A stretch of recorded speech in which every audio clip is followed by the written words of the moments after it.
సంగారెడ్డి జిల్లా జహీరాబాద్ లో డిఫెన్స్ మద్యం పేరుతో కల్తీ మద్యాన్ని అక్రమ రవాణా చేస్తున్న వ్యక్తిని ఎక్సైజ్ పోలీసులు పట్టుకున్నారు.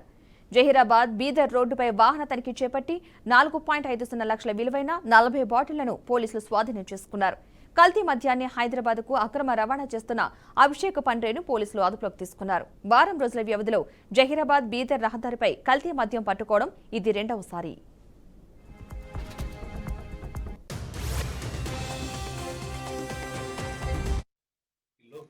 వెహికల్ నెంబర్ వచ్చేసి MH46N1408 నెంబర్ గల కార్లో బీదర్ నుంచి మనకు టువార్డ్స్ జైరాబాద్ వస్తున్నప్పుడు అతన్ని పట్టుకొని మనం ఆపి వెహికల్ చెక్ చేయడం జరిగింది.